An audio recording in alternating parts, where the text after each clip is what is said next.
नमस्कार दोस्तों, आप सभी का अर्थ एकेडमी यूट्यूब चैनल पर स्वागत है। पिछली क्लास में हमने नया चैप्टर स्ट्रेट लाइन स्टार्ट किया। उस चैप्टर में इंक्लिनेशन और स्लोप पर बात कर चुके। आज हम उसी स्लोप से बनने वाली इक्वेशन, जो लाइन ऑफ इक्वेशन बनेंगी, उन पर बात करेंगे। तो कल की क्लास में या पिछली क्लास में हमने इंक्लिनेशन की बात की। हमने आपको बताया कि इंक्लिनेशन कुछ और नहीं बल्कि वही angular distance between two lines है जो हम यूक्लिड ज्योमेट्री में, जिसे हम कोण के नाम से जानते थे, थीटा से डिनोट करते थे। यहाँ हम कोऑर्डिनेट ज्योमेट्री में भी इस इंक्लिनेशन को थीटा से डिनोट करेंगे। यही इंक्लिनेशन जब टेन या स्पर्शज्या के साथ लिया जाएगा, ये स्पर्शज्या ज्योमेट्री की ना होकर यहाँ पर टेग्नोमेट्री के टेन से मतलब होता है। तो जब हम इंक्लिनेशन को टेन के साथ लेंगे तब यही स्लोप का कार्य करेगा और इसे हम टेन थीटा लिखेंगे। और इसी टेन थीटा को हम कोऑर्डिनेट ज्योमेट्री में ग्रेडियंट या फिर स्लोप के नाम से जानते हैं और m से डिनोट करते हैं। ये सब हम कल पिछली क्लास में पढ़ चुके हैं। आज की क्लास में हम आपको इंक्लिनेशन और स्लोप ऑफ लाइन का जो इफेक्ट होता है, प्रभाव होता है वर्टिकल लाइन पर या हॉरिजॉन्टल लाइंस पर, आज की क्लास में हम उन पर बात करेंगे। उसके साथ साथ हम आपको बताएंगे कि अगर, जैसे कि हमने आपको बताया कि कोई भी स्ट्रेट लाइन हो वो तब तक पॉसिबल नहीं जब तक दो ना हो। तो किसी भी स्ट्रेट लाइन को शो करने के लिए कम से कम 2 पॉइंट की जरूरत होती है। वो एक पॉइंट हो सकता है कि यहां हो, थोड़ा दूर हो, एक पॉइंट यहां, एक पॉइंट यहां। अगर ये दोनों पॉइंट हैं और कभी हमसे इस पॉइंट से जो लाइन बन रही है उस लाइन का झुकाव या स्लोप पूछ दिया जाए, क्योंकि स्लोप कभी आपसे ये नहीं कहेगा कि स्लोप आप अपनी ढलान बताओ या अपने घर की ढलान बताओ, या आपकी कभी ढलान नहीं पूछी जाएगी, ना स्लोप पूछा जाएगा। यहां आपसे जब कभी पूछा जाएगा तो स्ट्रेट लाइन की स्लोप की बात की जाएगी। जब कभी आपसे स्ट्रेट लाइन के स्लोप की बात की जाएगी तो आपकी बात अंडरस्टूड होगी कि जो स्ट्रेट लाइन की स्लोप की बात कर रहे हो वो उसको हम m से डिनोट करेंगे। और जब हम इसको m को इंक्लिनेशन के साथ शो करना चाहते हैं तब इसमें हम स्पर्शज्या टेन लेते हैं। तो यही स्लोप को हम m = tan थीटा से शो करते हैं। लेकिन जब कभी आपसे किसी लाइन की इंक्लिनेशन पूछी जाएगी, लाइन का स्लोप पूछा जाएगा, तो आपको ये बात क्लियर होना चाहिए कि कोई भी लाइन कम से कम मिनिमम 2 पॉइंट से मिलकर बनती है, क्योंकि उस लाइन स्ट्रेट लाइन से मतलब 2 पॉइंट से मिलने वाली उस लाइन सेगमेंट से। आप बात क्लियर समझ रहे होंगे। जिसको यूक्लिड ज्योमेट्री में लाइन सेगमेंट के नाम से जानते थे, कोऑर्डिनेट में उसी को स्ट्रेट लाइन से डिनोट करें। और कभी भी अगर कोई भी स्ट्रेट लाइन है तो कम से कम उसमें 2 पॉइंट तो रहे होंगे। उन अगर 2 पॉइंट की वो बात कर देता है तब हम उन 2 पॉइंट से बनने वाली उस लाइन को, उस लाइन सेगमेंट की स्लोप की बात करेंगे तो उसको हम कैसे निकालेंगे। आज की क्लास में हम इन पर बात करेंगे। इसके साथ साथ जब हमने इंक्लिनेशन पढ़ा है तो इस पे कुछ चीजें हैं, अगर देख लो आप, कि जब हम इंक्लिनेशन की बात करते थे, जब जैसा कि हमने आपको बताया था कि जो इंक्लिनेशन की लिमिट होती है, लिमिट ऑफ इंक्लिनेशन, हमने आपको बताया था कि ये वैल्यू 0 के बराबर या फिर 0 से बड़ी होगी, वहीं 180 से कम होगी। मतलब जब कभी आपसे इंक्लिनेशन की बात की जाए, कोण के किसी भी झुकाव की बात की जाए, तब आपको ये समझ में आना चाहिए, मतलब जब कभी आपसे किसी कोण की बात की जाए वो कोऑर्डिनेट ज्योमेट्री में, तो वो कोण that is possible with 0 degree to 189 degree, मतलब 0 डिग्री से लेकर और 180 डिग्री के नीचे तक, मतलब 179 डिग्री तक, 179.99 डिग्री तक पॉसिबल। हम आपसे ये क्यों नहीं कह रहे कि 180 डिग्री पर पॉसिबल होगा कि नहीं होगा? इसलिए नहीं होगा क्योंकि 180 डिग्री पर अलग अलग, जो 180 डिग्री जैसे ही बनेगा, अगर हमने आपको कल की क्लास में समझाया भी था, हमने कहा था अगर मान लीजिए कोई लाइन है जो अभी x के पैरेलल है या x पर है, अब उसमें अगर आप कुछ परिवर्तन करते हैं तो आप देखेंगे यहां कुछ एंगल रहा होगा, इसके बाद कुछ यहां एंगल रहा होगा, कुछ यहां एंगल रहा होगा, कुछ स्ट्रेट लाइन कोई दूसरी यहां रहा होगा, लेकिन जैसे वो यहां आई तो वो x एक्सिस पर ही आ गई। और x एक्सिस पे अगर पॉजिटिव साइड में 0 डिग्री एंगल है तो नेगेटिव साइड में भी 0 डिग्री एंगल हो, क्योंकि x की डायरेक्शन के पॉइंट ऑफ व्यू से तो हम पॉजिटिव और नेगेटिव से शो करते हैं, लेकिन जब एंगल की बात की जाती है तो पूरी भी x एक्सिस पर, चाहे पॉजिटिव से लेकर नेगेटिव तक जो भी आएगी वो सभी एंगल के सेंस में सिर्फ और सिर्फ हम 0 डिग्री का प्रयोग करेंगे। वही हमने आपको बाई डिग्री के लिए भी बताया था, वर्टिकल लाइंस के लिए बताया था, वही हमने हॉरिजॉन्टल लाइन के लिए बताया था कि जब कभी आपसे हॉरिजॉन्टल लाइन का इंक्लिनेशन पूछा जाए तब आपको ये बात क्लियर होना चाहिए, इसमें नो डाउट होना चाहिए कि ये 0 डिग्री होगा। लेकिन आपसे कभी वर्टिकल लाइन का पूछा जाए तो ये भी बात आपको क्लियर होना चाहिए कि इसका π/2 या 90 होगा। ये इन पर बात हम कर चुके हैं, इंक्लिनेशन पर कर चुके हैं। और हमने आपसे बताया था कि जब कभी हम आपसे कहेंगे inclination on the x axis तब आप कहेंगे 0 डिग्री, और हम कहेंगे inclination on the y axis y x पर इंक्लिनेशन बताओ, तब आप कहेंगे इंक्लिनेशन का मतलब होता है बाई एक्सेस पे अगर इंक्लिनेशन की बात कर रहे हो तो दैट इज पाई बाई 2। इसकी बात हम पिछली क्लास में कर चुके हैं। तो आप याद रखना किसी भी कोऑर्डिनेट ज्योमेट्री में जब कभी लिमिट ऑफ इंक्लिनेशन की बात की जाएगी, ये इंक्लिनेशन क्या होता है समझिए। अगर हम आपसे कभी कह दें कि मान लीजिए ये कोई आकृति या ट्रायंगल है, जो ये इस टाइप का जो झुकाव होता है, मतलब इसको तुम थीटा बोलते हैं आगे की तरफ झुकाव को, जिसके कारण ये झुकाव बनता है, उसी कर्व को हम इंक्लिनेशन के नाम से जानते हैं। और उसको हम जब डिनोट करते हैं तो डिस्टेंस इससे डिनोट करते हैं और उसको हम थीटा से लिखते हैं। वैसे इंक्लिनेशन की जो शुद्ध परिभाषा होती है वो यही होती है कि चढ़ रहे हैं, और ये जो चढ़ाई का ये जो वक्रकार आकृति है, जो कर्व फिगर बना है, इसी कर्व को हम इंक्लिनेशन बोलते हैं।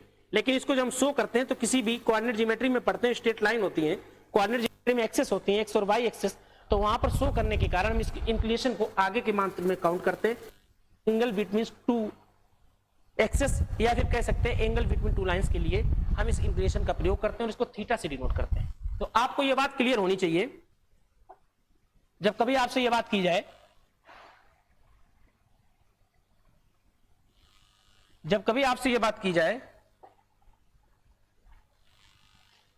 कि इंक्लिनेशन, लिमिट ऑफ इंक्लिनेशन क्या होगी, तो आपको पता होना चाहिए कि जो इंक्लिनेशन की लिमिट होगी वो 0 से लेकर 180 से कम, जबकि 0 और 180 के बीच मतलब 0 से ज्यादा और 180 से कम, 0 के बराबर या 0 से ज्यादा और 180 से कम। वहीं जब आप स्लोप ऑफ लाइन की लिमिट पूछी जाए, स्लोप ऑफ लाइन की लिमिट पूछी जाए, या हम कहते हैं इसको लिमिट ऑफ स्लोप, तो हमने बताया था कि जो लिमिट वो माइनस इनफाइनाइट से प्लस इनफाइनाइट तक कुछ हो सकता है। ये हम कांस्टेंट, मतलब यहां पर हम बात कर रहे हैं किसी भी वैल्यू की, क्योंकि कोई भी आप मान रखोगे, अगर 90 आपने गलती से रख दिया तो 90 की स्थिति में जो स्लोप होगी वो 1/0 मतलब इनफाइनाइट अपरिभाषित बन जाएगी। तो स्लोप, जब कभी हम लाइन ऑफ स्लोप की बात करेंगे, रेखा की लिमिट की बात करेंगे, तो वो माइनस इनफाइनाइट से प्लस इनफाइनाइट तक। वहीं जब कभी हम इंक्लिनेशन की बात करेंगे तो 180 डिग्री से 0 डिग्री तक होगा। इस बात को आप भली बात समझ गए होंगे। और हम आपसे स्लोप और लाइन के बीच रिलेशन m = tan थीटा कल आपको निकाल कर हम दिखा भी चुके कि ये कैसे आता है। अब आप एक बात समझ लीजिए, कभी अगर मान लीजिए कोऑर्डिनेट, और उस कोऑर्डिनेट ज्योमेट्री में तो कोई एक ऐसी लाइन है जो x एक्सिस के साथ 90 से कम का एंगल बनाती है। स्लोप के लिए कॉन्सेप्ट समझाने की कोशिश कर रहे हैं कि अगर कभी भी ये लाइन इस x एक्सिस के साथ, इस x एक्सिस के साथ 90 से कम मतलब एक्यूट एंगल बनाती है, तो आपको बात ये क्लियर होनी चाहिए कि उस स्थिति में जो स्लोप होगी, जब ये 90 से कम होगा, 90 से कम होगा, तो उस स्थिति में जो स्लोप होगी वो स्लोप पॉजिटिव होगी। शायद ये बात आपको क्लियर होगी। आपसे इस पर प्रश्न पूछा जा सकता है कि what is the value of slope when angle is less than 90 degree. जब कोण का मान 90 डिग्री से कम है तब स्लोप का मान क्या होगा। तो आप बताएंगे कि स्लोप का मान पॉजिटिव में होगा, क्या होगा, वो वैल्यू डिफाइन करेगी, वो वैल्यू से हमें पता चलेगा कि स्लोप का मान क्या होगा। लेकिन ये बात क्लियर है कि अगर 90 से कम है तो वो पॉजिटिव होगा। नहीं, जब कभी आपसे 90 से ज्यादा की बात कर दी जाएगी तब आप जानते हैं स्ट्रेट लाइन इस टाइप से जाएगी, और अगर स्ट्रेट लाइन इस टाइप से जाती है, इधर जाती है, तो उस स्ट्रेट लाइन में अगर ये 90 से ऊपर स्लोप है, मतलब अगर एंगल या इंक्लिनेशन 90 डिग्री से बड़ा है, इंक्लिनेशन 90 डिग्री से बड़ा है, तो उस कंडीशन में जो स्लोप ऑफ लाइन बनेगी, जो रेखा की प्रवणता बनेगी, जो रेखा का झुकाव होगा, उस झुकाव को हम निगेटिव से शो करें। क्योंकि अगर गलती से यहां पर = 120 बन गया और m10 120 का मान कितना होता है, आप सभी जानते हैं कि m10 120 का मान -√3 होता है। तो जब कभी एक्यूट एंगल के लिए बात करेगा तब स्लोप ऑफ लाइन पॉजिटिव होगी, वहीं जब कभी ऑब्ट्यूस एंगल मतलब 90 से ज्यादा के लिए बात करेगा तो उस कंडीशन में जो स्लोप ऑफ लाइन होगी वो निगेटिव होगी। उसी के साथ एक चीज और आप देखेंगे, जब कभी आपसे 90 के लिए बोलेगा तो उस कंडीशन में, क्योंकि आप जानते हैं कि अगर m = tan थीटा होता है और अगर आप 10 में 90 वैल्यू रखेंगे तो ये आंसर 1/0 या इनफाइनाइट आएगा। मतलब 90 की स्थिति में हम किसी भी लाइन का स्लोप डिफाइन नहीं कर सकते। यहां से रिजल्ट ये निकलता है कि जो लाइनें वर्टिकल्स होती हैं उनकी कभी भी हम स्लोप नहीं निकालते हैं। हमें सिर्फ और सिर्फ आपको यह समझाना था कि हम बात करते हैं तो हर एक एक्सिस के, चाहे स्लोप हो या एंगल हो या इंक्लिनेशन हो, हर एक चीज की बात हम एक्स एक्सिस के साथ ही क्यों करते हैं, हम उनको वाई एक्सिस के साथ काउंट क्यों नहीं करते हैं। तो इस बात को आप समझिए कि वाई एक्सिस के साथ काउंट ना करने का सिर्फ और सिर्फ एक कारण है, क्योंकि जो इनका इंक्लिनेशन, जो इनका एंगल बनता है वो अगर 90 डिग्री बन गया और हर एक वर्टिकल लाइन, जो लाइन वर्टिकल होगी, जो वाई एक्सिस के पैरेलल होगी, वो एक्स एक्सिस पर 90 डिग्री का कोण बनाएगी। और हर एक ग्रेडियंट हो या कोई भी इंक्लिनेशन हो, उसको हम एक्स एक्सिस की पॉजिटिव साइड के साथ देखते हैं। अगर हम देखेंगे और ये 90 डिग्री बन रहा है और इस 90 डिग्री को जब हम ग्रेडियंट या प्रवणता में अप्लाई करेंगे तो हम देखेंगे 1/0 और ये जाकर इनफाइनाइट बनेगा, 1/0 इनफाइनाइट बनेगा, जो कि अपरिमित या अपरिभाषित होता है। इसीलिए वर्टिकल लाइन की प्रवणता या ग्रेडियंट को हम परिभाषित नहीं कर सकते हैं। तो जो हमने आपको बताया वो आप इस बात को याद रखेंगे और नोट भी करेंगे कि we do not define gradient या स्लोप, जो आपका मन करे वो आप लिखें, ग्रेडियंट या slope of line, of verticals line. हम कभी भी वर्टिकल लाइन, हमने आपको हॉरिजॉन्टल बताया था, क्षैतिज रेखाएं बोलते हैं, और वर्टिकल लाइन को हम ऊर्ध्वाधर रेखाएं बोलते हैं। कभी भी ऊर्ध्वाधर रेखाओं की हम स्लोप की बात नहीं करेंगे और ना ही उनकी प्रवणता की बात करेंगे। इस बात को आप नोट कर लीजिए। हमने पीछे बताया अभी ये वाला फिगर कि 90 डिग्री से कम तो स्लोप पॉजिटिव और 90 डिग्री से ज्यादा तो स्लोप नेगेटिव। ये ऑब्ट्यूज के लिए होगा और ये एक्यूट के लिए होगा, और राइट एंगल के लिए हम स्लोप निकाल ही नहीं पाएंगे। जो स्लोप आएगी, स्लोप कैन नॉट फाइंड। इस बात को आप नोट कर लीजिए 1 मिनट में।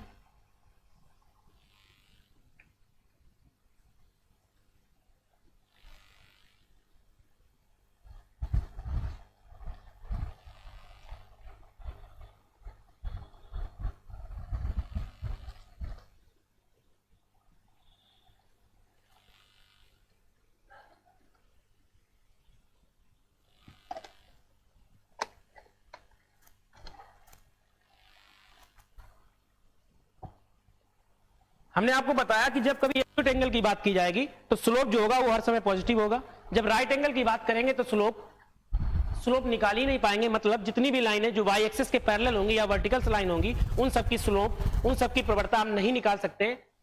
और इस तरीके को हम इस तरीके से भी समझ सकते हैं कि जितनी भी स्लोप होती है वो सभी एक्स एक्सिस के साथ इसीलिए काउंट की जाती है क्योंकि वर्टिकल लाइन की जो स्लोप होती है वो अपरिभाषित होती है, अपरिमित होती है, क्योंकि सभी वर्टिकल लाइन एक्स एक्सिस के साथ 90 का एंगल बनाती हैं। और 90 का एंगल अगर बनाएंगे और आप इसको ग्रेडियंट या प्रवणता में अप्लाई करेंगे तब आप देखेंगे m = 1090 और 1090 की वैल्यू होती है 1/0, मतलब इनफाइनाइट।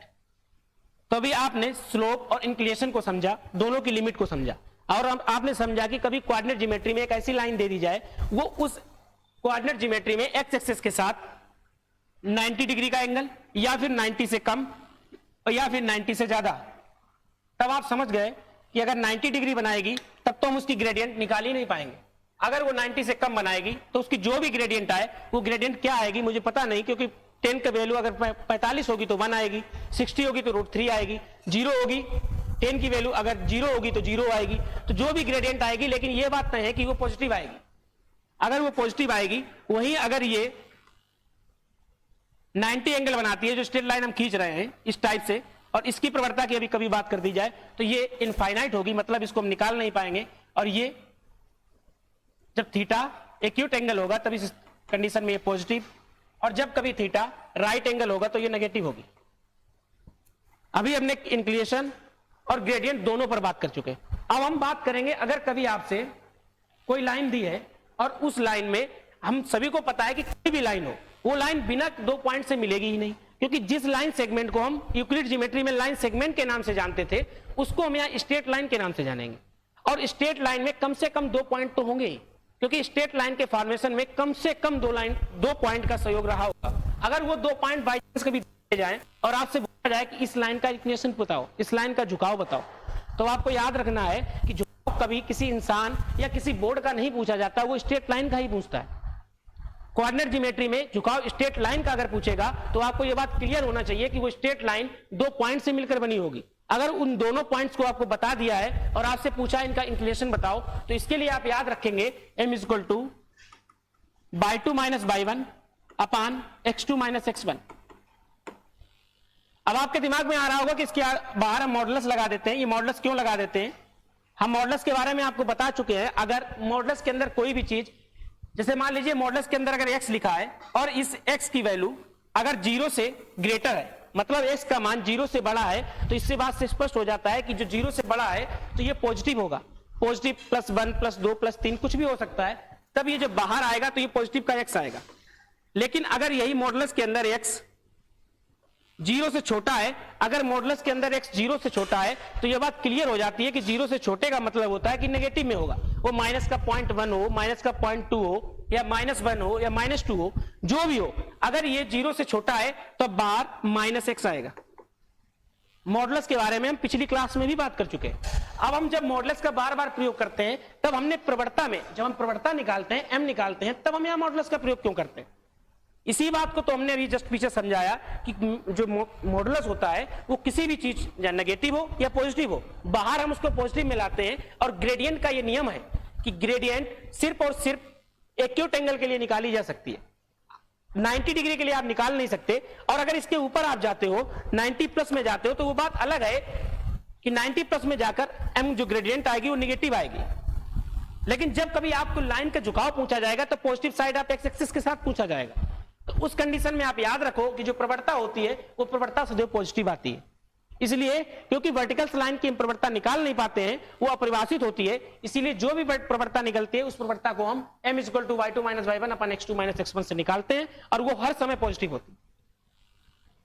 तो आप इस देखेंगे ये आया कहां से। हमने आपको बताया कि मान लीजिए आज हम निगमन करेंगे m is equal to y2 minus y1 upon x2 minus x1 का, जहां m प्रवणता है, y2 माइनस y1 और x2 माइनस x1, मतलब x1 y1 x2 y2, ये दो पॉइंट है किसी लाइन के। हमने आपसे बोला कि कोई भी लाइन है, मान लीजिए वो लाइन जिसके पॉइंट x1 कामा y1 x2 कामा y2 है। मान लीजिए कोई भी दो पॉइंट है और वो दोनों पॉइंट, एक पॉइंट x1 कामा y1, दूसरा पॉइंट x2 कामा y2 है। अब x एक्सिस के साथ कोई झुकाव, मान लीजिए इसको अगर हम आगे बढ़ाएं इस पॉइंट से आगे, तो आप देखेंगे इस तरीके से निकलता है और एक्स एक्सिस के साथ थीटा एंगल बनाता है।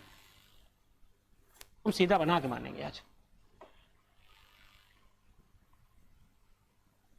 एक्स एक्सिस के साथ कोई थीटा एंगल बनाता है। अभी जिस पॉइंट की हम बात कर रहे थे, ये पॉइंट अगर x1 कामा y1 है, इस बात को हम डिस्टेंस फार्मूला में भी देख चुके हैं, और अगर आप लोगों ने वहां ध्यान दिया होगा तो आसानी से आप यहां समझ जाएंगे कि जब हम इस डिस्टेंस की बात करेंगे, अगर हम इस एक्स एक्सिस के साथ पैरेलल लाइन खींच दें, तो आप सभी जानते हैं कि ये एंगल अगर थीटा है तो ये भी एंगल थीटा होगा। क्यों होगा? डिस्टेंस फार्मूला में हम आपको बता चुके हैं, फिर एक बार बता देते हैं कि जो कॉरस्पेंडिंग एंगल होते हैं, अगर दो लाइनें जो कि पैरेलल हैं, उनको कोई लाइन एक इंटरसेक्ट कर जाए, तो उस लाइन में जो ये एंगल होते हैं, इन एंगल को हम कॉरस्पेंडिंग एंगल, संगत कोण बोलते हैं, और ये आपस में बराबर होते हैं। अगर ये थीटा होगा तो ये भी थीटा होगा।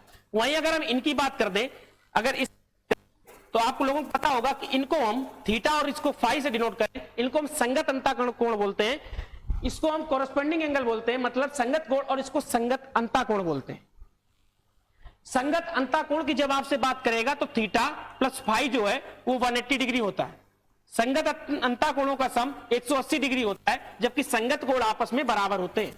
तो अगर ये थीटा है और ये लाइन पैरेलल है, तो आपको पता होगा अगर ये थीटा है तो ये भी थीटा होगा।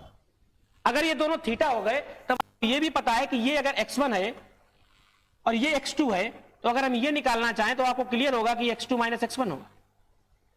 अब अगर आपको पता है कि ये पूरी y2 है, यहां तक y1 है, यहां तक ये y1 है और ये पूरी y2 है, तब आपको ये क्लियर होगा कि ये y2 माइनस y1 होगा। अब ये बताओ ये y2 माइनस y1 होगा कि नहीं होगा? अब आपको अगर देखना है तो आपको दिख गया होगा कि ग्रेडियंट जो प्रवणता में बराबर निकालते हैं वो कहां से निकालते हैं और कहां से आता है। अब अगर आप इसमें थीटा एंगल में स्पर्श या मतलब टेन थीटा लेकर अगर आप लगाएंगे तो देखेंगे tan theta is equal to perpendicular upon base. अगर आप देखेंगे तो आप देखेंगे कि tan theta is equal to perpendicular upon base. लंब बटे आधार। और आपको पता है कि इस ट्रेंगल के लिए, ये ट्रेंगल जो ए बी सी हमने लिया है, इस ट्रेंगल ए बी सी में जो परपेंडिकुलर होगा वो y2 माइनस y1 होगा कि नहीं होगा। अगर ये पूरी लंबाई y2 है, इतनी लंबाई y1 थी, तो ये बची हुई लंबाई y2 माइनस y1 होगी। पूरी लंबाई y2 थी, इतनी लंबाई y1 है, तो बची हुई y2 माइनस y1 होगी कि नहीं होगी। ये लंबाई x2 है, इतनी लंबाई x1 है, तो बची हुई x2 माइनस x1 होगी। परपेंडिकुलर y2 माइनस y1 है, x2 माइनस x1 बेस है in the triangle of ABC. ABC triangle के परपेंडिकुलर y2 माइनस y1 और बेस x2 माइनस x1। अब आप बताओ, अगर हमें tan थीटा चाहिए तो परपेंडिकुलर अपॉन बेस होगा कि नहीं होगा। अगर आप यहां तक पहुंच गए तो हमें नहीं लगता कि अब कोई समस्या होगी। दोनों पॉइंट से हमने इसकी ग्रेडियंट प्रवणता को निकाल लिया, मतलब tan थीटा में जो वैल्यू हमने निकाली है। अब हम ये भी जानते हैं कि जो m होता है उसी को हम tan थीटा बोलते हैं। अगर m को tan बोलते हैं तो आप ये भी आसानी से जानते होंगे कि इसी को हम y2 minus y1 upon x2 minus x1 से शो करते हैं। अब आप सुनिए कि इसको बताना या इसका रिजल्ट बताना सिर्फ और सिर्फ आपको कॉन्सेप्ट क्लियर करना था।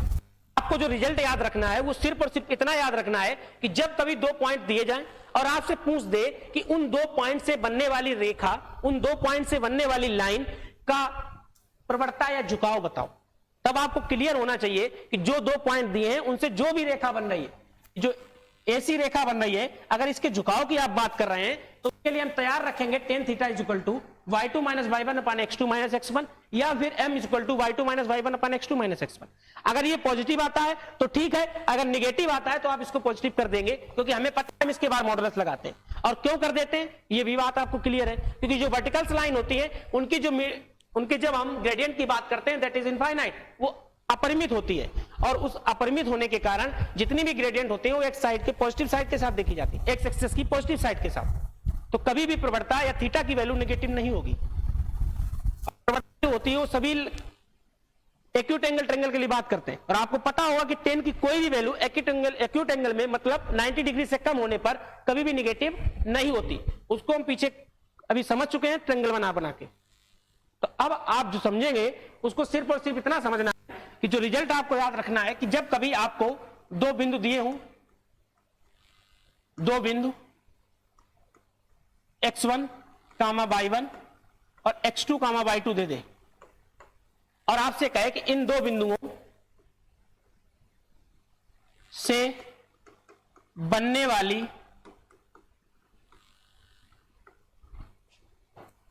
रेखा की प्रवणता बताओ,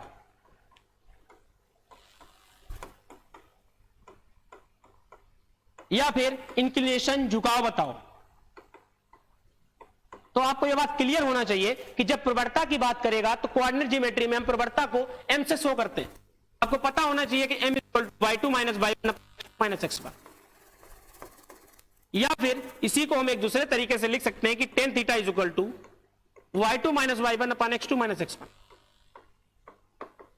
जो भी वैल्यू निकल के आएगी, अगर आपसे इंक्लिनेशन पूछ दिया जाएगा लिख देंगे theta is equal to tan inverse y2 minus y1 upon x2 minus x1। Theta is equal to tan inverse, जब इंक्लिनेशन की बात करेगा tan inverse y2 minus y1 upon x2 minus x1। शायद आपको यह बात समझ में आ गई होगी जो बात हम आपको समझाना चाहते थे।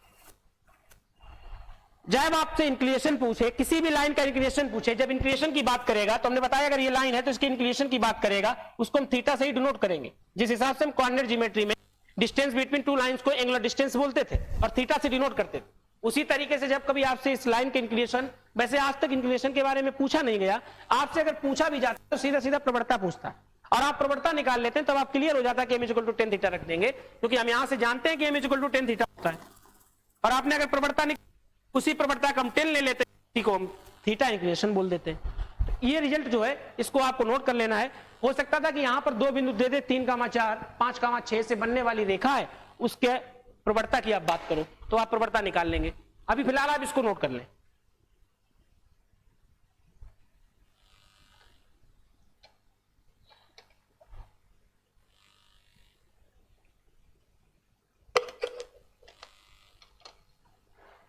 नोट हो गया होगा शायद। अब आप देखेंगे कि अगर कभी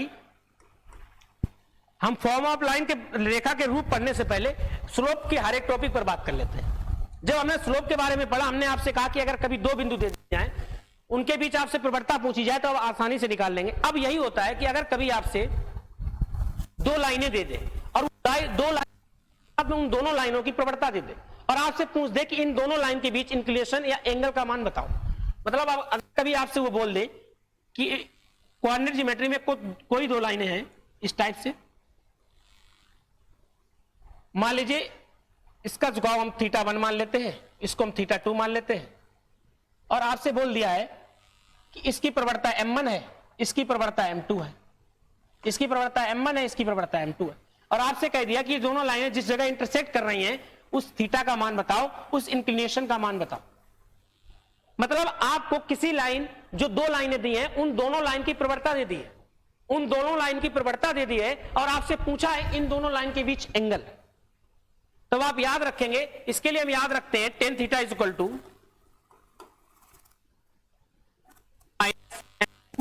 upon 1 plus m1 into m2। कैसे आता है उस बात को भी आप देखेंगे। आप याद रखेंगे ये रिजल्ट है m1 minus m2 upon 1 plus m1 m2, जहां m1 और m2 दोनों रेखाओं की दी हुई प्रवणताएं हैं। आपको बोल देगा कि एक रेखा जिसकी प्रवणता √3 है, दूसरी रेखा जिसकी प्रवणता 1/√3 है। अब आप इन रेखा, जो कि रेखाओं की प्रवणता दी है, इन दोनों रेखाओं को अगर आपस में इंटरसेक्ट हो जाती हैं तो इनके बीच बनने वाले कोण का मान बताओ। तो आप कहेंगे कि अगर एक प्रवणता दी, दूसरी प्रवणता दी, तो उससे हम एंगल आसानी से निकाल लेंगे। tan theta is equal to m minus m2 upon 1 plus m1 into m2 हमने पढ़ रखा है। जब कभी आपसे इस थीटा की वैल्यू बात की जाए तो हम ये कैसे निकालेंगे, इस चीज को आपको समझना है कि अगर अभी हमने आपको बताया कि जब कभी हम दो लाइनें अगर आपस में एक दूसरे को इंटरसेक्ट करती हैं तो आप याद रखिए कि जो ये एंगल होता है, ये एंगल इसके बराबर होता है, क्योंकि इनको हम वर्टिकली अपोजिट एंगल, शीर्षाभिमुख कोण बोलते हैं।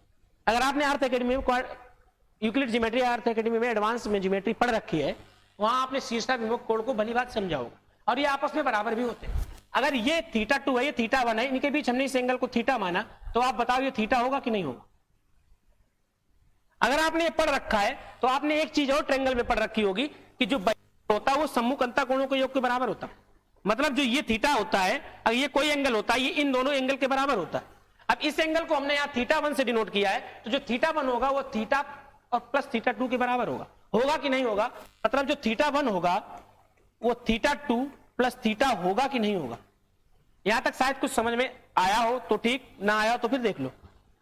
हमने आपसे कहा कि कोई दो लाइनें हैं, कोई भी दो लाइनें हैं, मान लीजिए ए लाइन फर्स्ट लाइन है और एक दूसरी लाइन है, वो एक दूसरे को किसी पॉइंट पर इंटरसेक्ट करती हैं। If they intersect each other at that point, और उस पॉइंट को हम जब देखते हैं तो हम देखते हैं कि ये दोनों लाइनें एक दूसरे के बीच कुछ एंगुलर डिस्टेंस रखती हैं, जिसको हमने थीटा से शो किया। हमने आपसे कहा कि if the gradient of first line, यदि पहली रेखा की प्रवणता इज m1 और दूसरी रेखा की प्रवणता m2 है, तब आप इन दोनों के बीच एंगल या इंक्लिनेशन बताइए।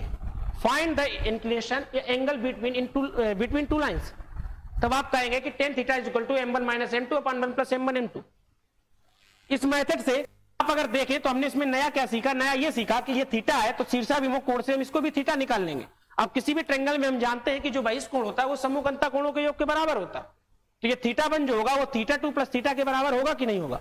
अगर आप यहां तक समझ गए हैं, हमने यहां θ1 जो होगा θ2 प्लस थीटा के बराबर होगा। अब दोनों तरफ हम थीटा ले, इससे पहले इसको हम थीटा की लिख लेंगे और हम लिख लेंगे θ1 माइनस θ2। टेन लेंगे और लिखेंगे कि tan theta is equal to tan 1 minus θ2। अगर आप लोगों ने ट्रिग्नोमेट्री पढ़ रखी होगी तो उसमें ट्रिग्नोमेट्री का बेसिक फार्मूला होता है कि जब कभी आपसे tan a माइनस b पूछ दिया जाए तो आपको पता होगा कि tan a minus tan b upon 1 plus tan a into tan b। वही tan a प्लस b कभी पूछ दिया जाए तो इसके बारे में भी आपको पता होगा कि tan a plus tan b upon 1 minus tan a into tan b। मतलब tan, अगर a माइनस b की बात करें तो ट्रिग्नोमेट्री में आपने पढ़ रखा होगा कि tan a minus tan b upon 1 plus tan into tan b, tan a minus b का फॉर्मूला होता है। अब यहीं पर ए की जगह θ1 है और बी की जगह θ2 है। जब हम इसको अप्लाई करेंगे तब हम देखेंगे कि tan θ is equal to tan θ1 minus tan θ2 upon 1 plus tan θ1 into tan θ2। अब आप बताइए कि आपने अभी पढ़ रखा है कि किसी भी इंक्लिनेशन को अगर हम 10 के साथ लिखते हैं तो उसी को हम स्लोप ऑफ लाइन बोलते हैं। किसी भी इंक्लिनेशन को अगर हम 10 के साथ लिखते हैं तो उसी को हम स्लोप बोलते हैं, और अगर हम उसी को स्लोप बोलते हैं तो कोऑर्डिनेट ज्योमेट्री में उसी को तो हम बोलते हैं। अब आप बताओ अगर m is equal to tan theta होता है तो m1 is equal to tan θ1 होगा कि नहीं होगा? होगा। m2 is equal to tan θ2 होगा कि नहीं होगा? ये बात सोचिए, कोई नई बात नहीं। जब कभी आपसे कोई भी कांस्टेंट या वेरिएबल मानने के लिए बोला जाता था, अगर वो सिर्फ और सिर्फ एक बार प्रयोग किए जाते थे हम कह देते x y। अगर उनमें हम कह देते थे अगर हमें पॉइंट 1 लेना है तो हम मान लेते थे x, y, और हमें 2 पॉइंट मानने होते थे तब हम कहते थे कि x1, y1 और दूसरा पॉइंट x2, y2। क्योंकि जो स्टैंडर्ड कोटेशन है किसी भी पॉइंट को शो करने की, एब्सिसा हो या ऑर्डिनेट, वो x, y है। शो तो हमें x और y नहीं करना है। अब तुम 50 पॉइंट मानो तो ऐसा थोड़ा ना एक को x मान लोगे दूसरे को y मान लोगे, उसके साथ में जब दूसरा पॉइंट आएगा तो a b मानोगे, फिर EF मानोगे, इसके बाद आप कुछ भी मान सकते हो, वो आपकी मर्जी है। लेकिन अगर स्टैंडर्ड इक्वेशन के हिसाब से आप स्टैंडर्ड जो मेथड होती है उसके हिसाब से चलोगे तो आपको अगर एक x मान रहे हो दूसरे को y मान रहे हो, जब किसी पॉइंट के हम एब्सिसा ऑर्डिनेट की बात कर रहे हैं, अगर वही पॉइंट हमें 2 जगह लिखना हो तो हम एक को x1 मानेंगे एब्सिसा और दूसरे की एब्सिसा x2 मानेंगे। पहले की ऑर्डिनेट y1 मानेंगे, कोटि y1 मानेंगे और दूसरे की कोऑर्डिनेट y2 मानेंगे। इसी तरीके से अगर हम m की बात कर रहे हैं, अगर वो tan थीटा है, किसी भी इंक्लिनेशन को अगर 10 के साथ लिखते हैं उसको हम स्लोप बोलते हैं, तो वो स्लोप 5 बार हो, 4 बार हो, 6 बार हो, उनको हम कोडिंग बस m1 tan θ1 मानेंगे, m2 को tan θ2 मानेंगे। अगर आपको ये बात क्लियर है तो आप ये बताओ कि tan θ1 बराबर हम देख चुके हैं m1 tan θ is equal to m2 1 plus m1 into m2। शायद यहां तक किसी को कोई दिक्कत होगी। तो आप देख सकते हैं कि जो रिजल्ट हमें मिला वो ये मिला कि tan θ is equal to m1 minus m2 upon 1 plus m1 m2। एक रिजल्ट ये हो सकता है, इसके साथ साथ में दूसरा रिजल्ट ये भी हो सकता है, क्योंकि m is equal to tan θ होता है m1 minus m2 upon 1 plus, फिर इसके साथ में एक रिजल्ट और आप याद रख सकते हो, कभी आपसे इंक्लिनेशन ही दे देना प्रवणता दे तो दोनों लाइन की,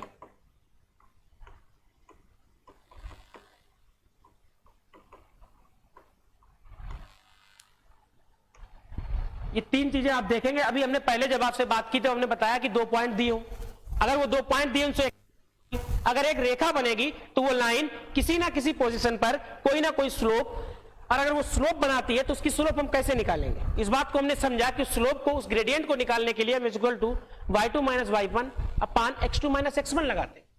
लेकिन अगर आपसे कभी वो 2 लाइनों पर, मान लीजिए अभी हमने पहले एक लाइन पढ़ा, अब हो सकता है कि किसी कोऑर्डिनेट सिस्टम में 2 लाइन एक दूसरे को कहीं इंटरसेक्ट कर जाए और उनके बीच एंगल की बात करते तब आपको पहली लाइन की प्रवणता पता होगी, दी होगी, और दूसरी लाइन की भी प्रवणता दी होगी। इस टाइप का जब क्वेश्चन बनता है तो ये बोलता है कि मान लीजिए कि if gradient of first line is √3 and second line is 1 by √3. Find angle between the lines. आपसे बोलता है कि अगर ग्रेडियंट प्रवणता पहली लाइन की √3 है और दूसरी लाइन की 1 by √3 है, तब इनके बीच बनने वाले एंगल की बात करूं तो अगर √3 पहली लाइन की प्रवणता है तो इसको हम लिखेंगे m1 is equal to √3, m2 is equal to 1 by √3। अब अगर आप ध्यान देंगे, अब इन m1 अगर √3 दिया है और m2 1 by √3 दिया है और आपने थीटा पूछा है, तब आप बताओ, जानते हैं कि tan theta is equal to m1 minus m2, m1 minus m2 मतलब √3 minus 1 by √3 upon 1 plus m1 into m2। तब आप देखेंगे कि 2 बटे √3, √3 का √3 में क्रॉस मल्टीप्लाई होगा तो 3 बचेगा, 3 से 1 जाएगा, 2 बटे √3 बटे ये √3 कट जाएगा, 1 1 2 बचेगा। आप देखेंगे तो ये नीचे आएगा क्योंकि 1 बटे मान लेंगे, ऊपर जाएगा, 2 से 2 एलिमिनेट हो जाएगा, बचेगा 1/√3। अब आप बताओ इन दोनों लाइन के बीच आपने एंगल पूछा है जबकि हमने निकाल लिया इक्वल टू 1/√3। अगर आपने निकाल लिया है तो अब यहां क्या दिक्कत होगी, अगर हम इसी को लिख दें theta is equal to tan inverse 1/√3, और आप जानते हैं कि 1/√3 को हम लिख सकते हैं 10 π/6, क्योंकि 10 30 का मान ही 1/√3 होता है, तो 10 से 10 हम एलिमिनेट कर देंगे और आपका आंसर आएगा π/6 या फिर 30 डिग्री। तो आज की क्लास में जो कुछ हमने देखा वो ये देखा कि आपको tan थीटा मतलब कभी दो लाइनें दे दी जाएं और उन लाइंस के बीच आपसे इंक्लिनेशन या कोण की बात कर दे तो आप कैसे निकालेंगे।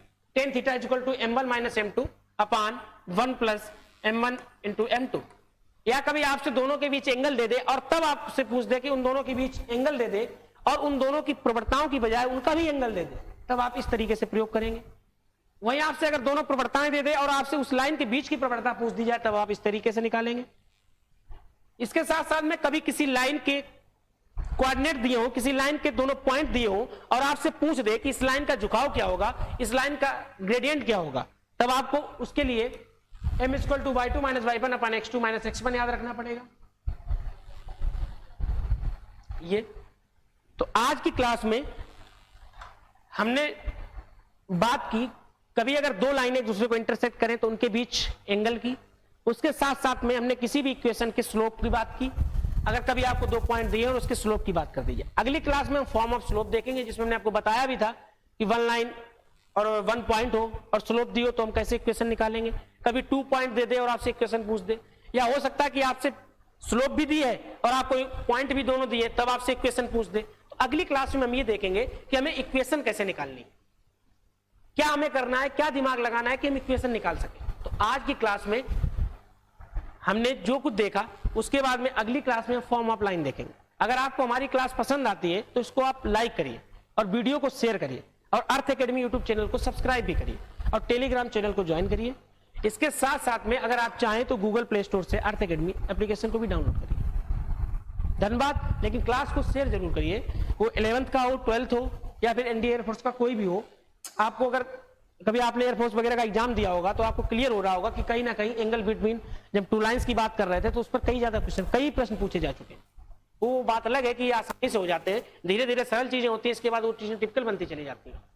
तो आज के लिए इतना ही। आप हमारी क्लास पसंद जरूर करें, लाइक जरूर करें। Thank you.